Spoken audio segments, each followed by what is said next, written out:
잠깐 기도하시겠습니다. 하나님, 오늘 저를 이 자리에 불러주셔서 말씀을 나누게 하시니 감사합니다. 제 입술을 성결케 하시고 하나님의 도구로 쓰임받는 자리 되게 하여 주시옵소서.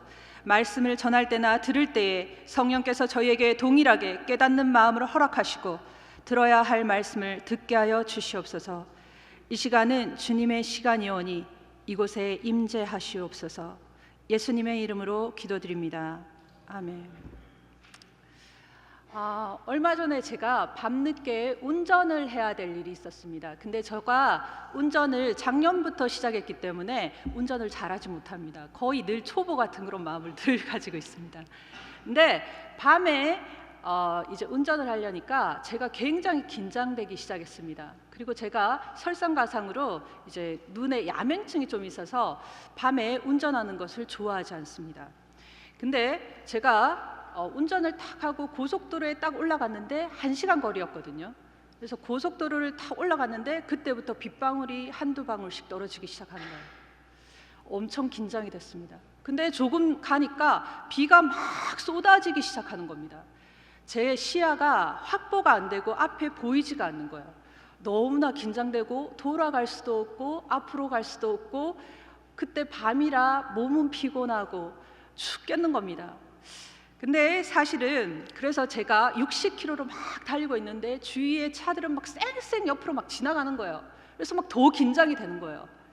근데 제가 오늘 본문의 말씀을 읽으면서 그 풍랑을 만난 그 제자들이 딱 이랬겠다는 느낌이 들었습니다. 오늘 본문은 바로 전의 이야기가, 여러분들이 성경을 보시면 어떤 본문이 있는가 하면 오병이어의 기적, 역사가 있었던 그날입니다. 그날 예수님께서 이제 5,000명을 먹이시고 서둘러 제자들을 돌려보내십니다. 그리고 거기에서 이제 그때 이제 예수님께서 제자들을 돌려보내실 때 그때가 정확하게 시간이 언제였는지 잘 모르겠어요. 그런데 우리가 오늘 본문에서 시간에 관련된 어떤 단서가 있는 어떤 그 단서를 찾자면 그냥 밤사경이라는 게 언급되고 있습니다. 근데 밤사경은 새벽 3시에서 6시를 말합니다. 그래서 제가 이 본문을 처음 볼 때 예수님께서 제자들을 한 새벽 1-2시에 보내셨나 이런 생각을 했었어요. 근데 다른 본문, 동일한 이 이야기가 있는 다른 본문에 보니까 요한복음 6장 16절 이하에 의하면 새벽에 마치신 것 같지는 않아요. 그러니까 16절에 보시면, 6장 16절 이하로 보시면 날이 저물었을 때에 라고 돼 있고 17절은 이미 어두워졌는데 라고 돼 있어요. 그리고 마가복음 6장 45절 이하도 보면 예수께서 이제 그 제자들을 재촉해서 배에 태워 보내시고 그 무리를 헤쳐 보내셨다. 그 다음에 47절에 어떻게 나오는가 하면 날이 저물었을 때에 이렇게 나와 있어요.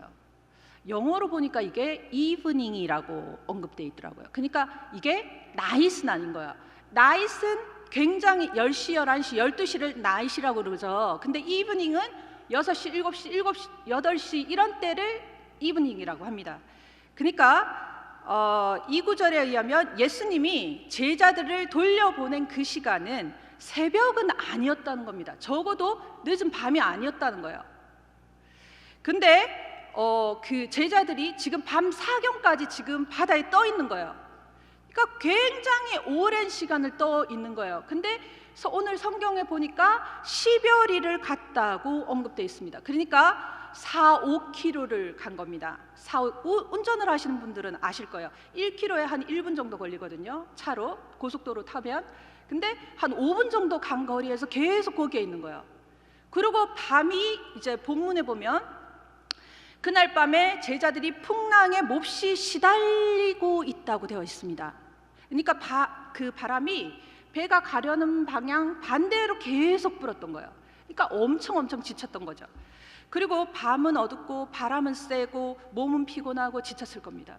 이날 제가 언급한 대로 바로 앞에 지금 제자들이 뭐 했죠? 서빙 했잖아요. 서빙. 그러니까 그 제자들이 지금 그 예수님이 보리떡하고 물고기를 나눠주라고 했잖아요. 근데 5,000명이 모였다고 돼 있습니다. 그러니까 5,000명이라는 사람을 컨트롤하려면 이분들 12명은 스텝이었을 거예요. 여러분들이 행사를 진행하다 보면 진행 요원 있잖아요. 진행을 했습니다. 여기 몇 명씩 앉으세요. 예수님이 시키는 대로 사람들을 움직이고 예수님이 말씀하시는 대로 사람들에게 그 음식을 다 나눠줬습니다. 그리고 음식을 다 거뒀어요. 그 일을 하루 종일 했어요. 그러니까 얼마나 지쳤겠습니까, 제자들이. 그래서 제자들은 지금 몸도 너무 지쳐있고, 그런데 지금 바다에 지금 바람 때문에 갈 수도 오도 가도 못하는 그런 신세가 됐습니다. 그리고 바람이 너무 이렇게 부니까 이게 두려움을 불러일으킬 만한 바람이었던 것 같아요. 사실은 인생을 살다 보면 여기 이제 그 나이 드신 분도 계시고 굉장히 젊은 분도 계시는데 진퇴양난의 순간들이 있습니다. 오도 가도 못하는 순간들이 있더라고요. 제가 이제 표면가는 굉장히 이렇게 젊어 보이는데요. 사실은 좀 나이가 있습니다. 그래서 이제 인생을 살다 보니까 사실은 평탄한 인생만 있지 않더라고요. 막 너무 죽을 오도 가도 못하고 정말 딱 앉아서 죽고 싶은 순간이 인생에서는 있더라고요. 근데 제자들이 지금 딱 그런 순간입니다. 그 순간에 예수님께서 저 멀리서 흰 옷을 입고 밤에 이렇게 흰 옷을 입고 이렇게 딱 나타났다고 생각해 보십시오. 얼마나 놀랐겠어요. 근데 그래서 제자들이 유령이라고 생각했죠. 그런데 예수님이 안심하라, 나다, 두려워하지 말라, 뭐 이런 말씀을 하십니다. 통상적인 말이에요. 예수님은 이런 말씀을 굉장히 여러 번 하셨어요. 성경에 보면. 근데 여기에서 우리가 주목해야 될 거는 베드로의 반응입니다.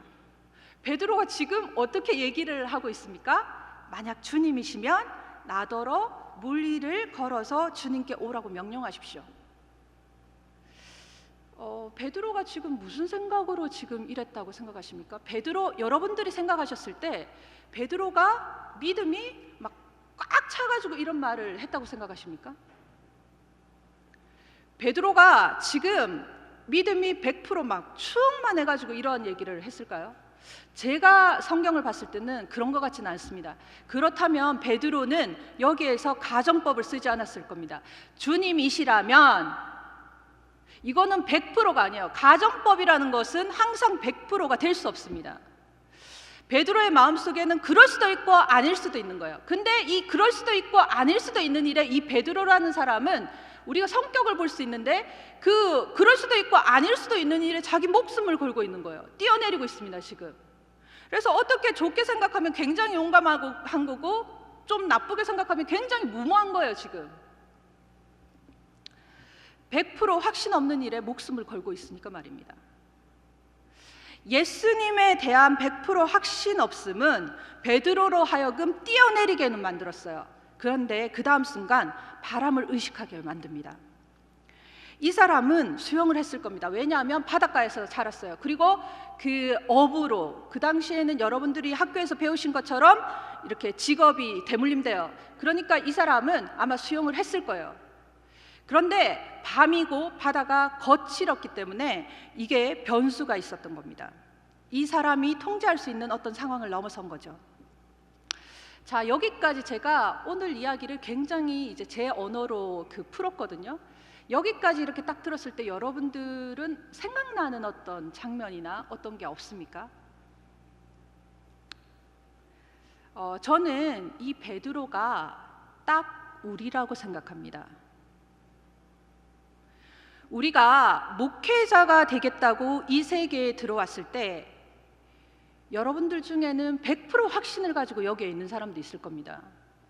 근데 어떤 사람들은 잘 모르겠다, 일단 들어가고 보자, 이런 분도 있었을 거고, 일부는 정말로 어떤 100%가 아니지만 오신 분도 있을 거예요. 베드로같이. 그리고 지금 이 순간쯤이면 여러분들이 신대원생이잖아요. 이 순간쯤이면 이제 처음 순수했던 마음으로 시작했던 목회자의 삶이 여러분들이 생각했던 거하고는 다르다는 것을 발견하기 시작하는 때입니다. 그리고 여러분이 전임으로 교회 현장에 나가는 순간 그런 그 흔들림은 더 심하게 될 겁니다. 여러분들이 목회 실습을 가보시면 아시겠지만, 가보셨을 겁니다. 가보시면 아시겠지만 기장교회들이 지금 너무 열악하고 너무 힘듭니다. 목회자 사례비가 100만 원이 안 되는 교회도 굉장히 많아요. 이게 기장의 현실이고 한국교회에 참 많은 교회들이 이렇게 살고 있습니다. 믿음도 믿음이지만 여러분들은 처자식 먹여 살릴 걱정 생각하고 있을 거예요. 그런 거를 희망적인 것 같지 않아요. 목회도 희망적인 것 같지 않습니다. 특히 기장 간판을 달고 교회를 한다는 거는 더 절망적인 것 같아요.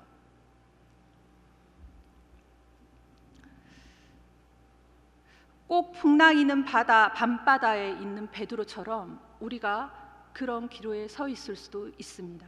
때려치우고 다른 일 해야 되나? 이런 갈등을 하실 수 있어요. 근데 우리가 여기서 가만히 생각해 봐야 할 것이 있습니다. 우리에게 정말 스스로 물으셔야 돼요. 나에게 정말 믿음이 있는가? 여기에 있는 모든 사람들은 교회에서 잔뼈가 굵기 때문에 있다고 믿고 싶을 거예요. 아, 나는 나 정도면 괜찮지. 하나님 잘 선택하셨어. 나 정도면 괜찮은 사람이야 라고 믿고 싶을 거예요. 그리고 굉장히 내가 목회를 하든 안 한다 하더라도 굉장히 화려한 변명을 만들어낼 겁니다. 한국 교회가 그렇지 않기 때문에, 한국 어떤 그 상황이 그렇지 않기 때문에, 기장이 그렇지 않기 때문에 이성적으로 합리적으로 생각하고 비판하면서 말입니다. 굉장히 합리적으로 말입니다. 그런데 우리가 다른 놈들한테는 뻥칠 수 있어요. 그런데 하나님 앞에는 정직하셔야 됩니다. 우리에게 정말 100% 하나님을 신뢰하는 믿음이 있는지 말입니다. 제가 7살 때부터 교회를 다녔습니다. 근데 20살 때 예수를 영접했어요. 말씀을 읽으면서 예수님을 만났습니다. 그래서 제가 그때부터 엄청 행복하기 시작했습니다. 예수를 믿는다는 게 이런 거구나. 너무너무 행복했어요. 그래서 저는 하나님 저를 정말 잘 선택했습니다. 하나님께서 정말 땡 잡으신 거예요 하면서 제가 굉장히 어떤 믿음이 좋은 사람이라고 생각했습니다. 근데 제가 영국에 가서 이제 그 공부를 하면서 제 박사 1년 하고 이제 휴학을 했는데, 저희 아버지가 그때 사업을 계속 하셨어요. 그래서 저는 사실은 굉장히 궁핍하게 자라지 않았습니다. 근데 그때 저를 딱 앉혀놓고 영수야, 너 내가 좀 힘들다. 너 공부를 그만했으면 좋겠다고 하시는 거예요. 그래서 또 제가 누굽니까? 믿음을 가지고 있는 사람이잖아요. 그래서 열심히 기도했습니다. 열심히 기도했는데 돈을 달라고 기도했죠. 근데 응답이 없으신 거예요. 돈이 떨어지지 않더라고요. 그래서 하나님이 계속 기도를 했는데 하나님이 응답을 안 하시니까 엄청 난감한 거예요. 그래서 더 열심히 기도를 했어요. 근데 그러던 중에 어떤 집사님 이야기를 들었어요. 어떤 집사님이 뭐라고 얘기를 하셨는가 하면, 자기가 너무 전셋값이 없어서 너무너무 힘들었는데 기도를 정말 열심히 하셨대요. 그러던 중에 복권을 이제 샀는데 그 복권에 1억이 당첨이 됐다는 거예요. 그래서 제가 그때 그 집사님의 이야기를 듣고 정말 큰 깨달음을 받았습니다. 그래, 내가 하나님의 영역을 너무 제한했어. 하나님은 복권으로도 역사하실 수 있는 하나님이야. 막 이러면서 제가 막 그때부터 그래, 이거를 복권으로 역사하시는 이 하나님을 내가 만날 수 있어. 막 이러면서 열심히 막 기도를 했어요. 그래가지고 이제 제가 그때부터 이제 복권을 5주 동안 이제 한 3주 동안 이렇게 산 거예요. 한 3,000원, 5,000원씩 이렇게 산 겁니다. 근데 이제 한 장으로도 역사하실 수 있지만 하나님께서 또 실수하실까 봐 제가 3장하고 5장을 각각 산 거예요.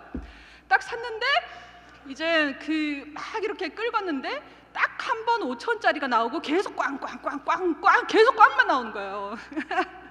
그래가지고 제가 어떻게 돈 나올 방법은 없고 큰일 났다 싶어서 이제 제가 그래도 기도하는 사람이잖아요. 그래가지고 기도를 또 했어요. 이제 특단의 조치를 내려서 이제 금식 기도를 했죠. 그래서 금식 기도를 했는데 그때 이제 제가 기도 제목이 하나님 숫자를 보여주십시오. 하나님께서 레벨레이션, 그 계시록이 레벨레이션이잖아요. 그 드러내시고 이제 그 계시를 하시는 건데 하나님 숫자를 계시해 주십시오. 이렇게 기도를 했어요. 그러고 나서 이제 금식을 이렇게 3일 딱 했는데 첫날은 계속 잤어요, 제가. 왜냐하면 숫자를 봐야 되기 때문에 계속 꿈에서라도 이제 보일까봐 머리맡에 이제 종이하고 이제 연필을 딱 놔두고 이제 거기에서 이렇게 자면서 계속 이렇게 그 숫자를 보기 위해서 제가 엄청 간절한 마음으로 이렇게 잠을 잔 거예요. 그것도 되게 힘들어요, 여러분. 계속 자다 보니까 여러분들이 자보신 분들은 아시겠지만 머리가 엄청 아파요. 그게 배고픈 것보다 더 힘들더라고요. 배고픈 것보다 더 힘들어서 머리가 엄청 깨질 듯이 아파서 안 되겠는 거예요. 두 번째 날은 도저히 그렇게 못 하겠는 거예요. 그래서 그때부터 이제 그 성경을 펴기 시작했습니다. 성경에 보니까 하나님께서 그 시냇물을 마시라, 까마귀들에게 명령해서 내가 거기서 너를 먹이게 하리라 는 말씀이 온 거예요. 그래서 내가 이 말씀을 믿고 가고 싶지만 내가 신학을 한 사람으로서 문자적으로 해석을 하면 안 돼! 이러면서 제가 또 기도를 막 한 거예요. 그랬더니 한날 꿈에 엘리야가 딱 나타났어요. 그래서 내가 꿈에서 내가 저 사람한테는 기도를 받아야 된다. 그래서 막 달려갔습니다. 그래서 저한테 안수 기도를, 축복 기도를 해주십시오 했더니 그 사람이 하는 말이 너는 하나님이 함께 하시는데 무슨 상관이야 했습니다. 그래서 제가 그 꿈을 딱 깨고 나서 맞아, 하나님이 함께 하시는 사람은 믿음을 가지고 갈 수도 있는 거야 라는 생각을 한 거예요. 그래서 저한테 그때 통장에 200만 원이 있었고 편도 티켓이 이렇게 딱 있었는데 그거 돈 200만 원과 편도 티켓을 딱 들고 영국을 간 거예요. 그런데 제가 그때부터 12시간 동안 잠을 한 잠도 못 잤어요. 계속 기도가 나오는 거예요. 이 200만 원이면 학비는 고사하고 내가 딱 영국에서 3개월 이렇게 살 수 있는데 돌아올 때는 어떻게 하지? 이런 생각을 한 거예요. 큰일 난 거예요, 이제. 그래서 그 6개월 동안 제가 밤낮으로 정말로 열심히 기도를 했어요. 근데 하나님이 정말 이렇게 그렇게 그 돈을 확 주시지 않더라고요. 그래서 제가 그 기도를 하면서 그런 생각을 했습니다. 기도를 하고 있는 중이니까 제가 기도 중에 그렇게 생각했어요. 내가 너무 순진해가지고 하나님의 말씀을 너무 철떡같이 믿었다. 하나님의 말씀이 그 성서시대에나 일어나는 그 일을 내가 너무 철떡같이 믿어가지고 내가 이게 생고생을 한다고 생각한 거예요. 그러고 나서 이제 계속 그래도 방법이 없으니까 계속 기도를 했습니다. 그래서 이제 결국 제가 6개월 지나고 나서 어떤 배짱이 생겼는가 하면, 야, 나한테 1억이 나한테나 큰 돈이지 하나님한테 1억이 큰 돈이야? 뉴욕 증시를 움직이실 수 있고 런던의 증시를 움직이실 수 있는 그분한테 1억이 큰 돈이야? 이런 배짱이 생기기 시작한 거예요. 그래서 그때부터 제가 하나님한테 딱 선포를 했어요. 하나님, 제가 이제 돈 때문에 막 이렇게, 그때는 제가 식비를 굉장히 아꼈어요. 먹을 거 못 먹고 이렇게 안 살려고요. 제가 먹고 싶은 과일 같은 거 다 사올 거예요. 그러고 나서 식비에 엄청난 돈을 썼습니다. 제가 대신에 책은 사지 않았습니다. 저 공부를 하는데 책은 이제 계속 무겁고 가지고 다녀야 되니까 식비에 굉장히 많이 돈을 썼는데, 근데 정말 기적 같지만 저 빚 없이 공부했어요. 하나님이 조금씩 돈을 주시더라고요. 그래서 제가 그때 다 돌아보고 이렇게 느꼈던 거는 뭔가 하면, 다음부터는 기도할 때 큰 스케일이 있는, 노아의 방주같이 큰 스케일이 있는 그런 본문을 읽어야겠다. 맨 하나님이 엘리야 본문을 읽으니까 까마귀를 통해서 이렇게 그 돈이 조금 찔끔찔끔 오는 거예요. 그래서 다음부터는 그 성경을 읽을 때 큰 어떤 노아의 방주 같은 그런 그 스케일이 큰 걸 읽어야 되겠다고 다짐을 했었습니다. 근데 어쨌거나 제가 왜 이야기를 하는가 하면요, 저는 그때 준목이었습니다. 근데 제가 교회 가면 애들한테, 그리고 성도들한테 하나님은 살아계십니다. 하나님을 믿으셔야 됩니다. 역사하십니다. 하나님은 오늘날에도 일하십니다. 이렇게 얘기를 했는데, 나는 정작 내 문제에 있어서 믿음이 없었던 거예요. 나는 너무너무 내가 길바닥에서 잘까봐, 내가 굶을까봐 너무너무 두려웠던 거예요. 하나님이 우리를 부르셨으면 우리를 먹이고 입히실 책임은 하나님한테 있는 겁니다. 우리는 하나님께 속해 있는 사람들이고, 그래서 우리는 하나님이 우리를 책임지셔야 됩니다. 하나님이 내 주인이시기 때문에 나를 여기에 두실 수도 있고 저기에 두실 수도 있습니다. 하나님 마음이죠. 그런데 기본적으로 여기서 가장 중요한 거는 우리한테 믿음이 없습니다.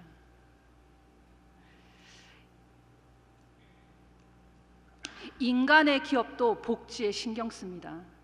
이 돈이 없다 하는 기장도 목회자의 복지에 신경을 씁니다. 근데 우리는 자꾸 하나님을 우리의 삶을 돌보지 않는 하나님, 복지에 관심도 없는 하나님으로 자꾸 만들어 버립니다. 그래서 우리가 꿈꾸고 계획하고 바라보는 그 모든 일에 자꾸 주저하게 되는 겁니다. 베드로가 풍랑이는 바다에서 유일하게 살 수 있었던 방법은 예수님만 바라보는 것이었습니다. 우리가 우리의 인생을 살아낼 수 있는 유일한 방법은 하나님만 바라보는 겁니다. 우리의 삶에는 수많은 바람과 풍랑이 있습니다.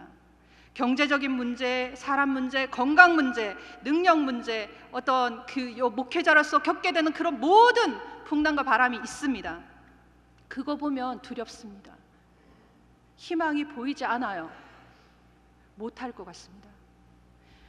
그런데 예수님께서 그런 우리에게 말씀하십니다. 믿음이 적은 사람아, 왜 의심하였느냐? 믿음이 적은 사람아, 왜 의심하느냐? 여러분들은 지금 무엇을 보고 계십니까? 바람과 풍랑이는 밤바다입니까? 아니면 예수님입니까? 주께서 우리에게 요구하시고 바라시는 믿음은 주만 바라보는 겁니다. 하나님만 바라보는 겁니다. 그리고 믿음을 가지고 주만 바라보고 불가능한 걸음을 걷는 겁니다. 다른 음성이 아닌 하나님의 음성만 듣고, 다른 곳이 아닌 하나님 그분만 보기를 원하십니다. 믿음, 여러분들이 정말 목회를 하시고 정말 하나님을 믿는 사람으로 사시고 싶다면 믿음을 가지고 기도하시고 하나님과 동행하기를 힘쓰시고 하나님 앞에 사시기를 주의 이름으로 축원합니다. 기도하시겠습니다. 하나님, 저희에게 믿음을 주시옵소서. 저희에게는 정말 믿음이 없습니다. 믿음 없음을 도와주시옵소서. 신학을 하고 목회자가 되는 것이 겉멋이 아니라 진실함이 되게 하시고 진실한 목회자 되게 하여 주시옵소서. 믿지도 않는 말씀을 주일에 가르치면서 사기치지 않게 하시고 진리 안에서 살려고 노력하지도 않으면서 그렇게 살라고 거짓말하지 않게 하여 주시옵소서. 저희 입술과 마음을 정결케 하시고 새 사람을 있게 하여 주시옵소서. 그리고 겨자씨만한 믿음으로 산이 옮겨지는 것도 보면서 살게 하여 주시옵소서. 말씀이 거짓이 아니라는 것을 보게 하여 주시옵소서. 저희를 목회자로 부르셨사오니 그것을 먼저 경험하는 것이 맞습니다. 여기 있는 한 사람 한 사람을 주의 능력으로 성령으로 붙잡아 주시옵소서. 예수님의 이름으로 기도합니다. 아멘.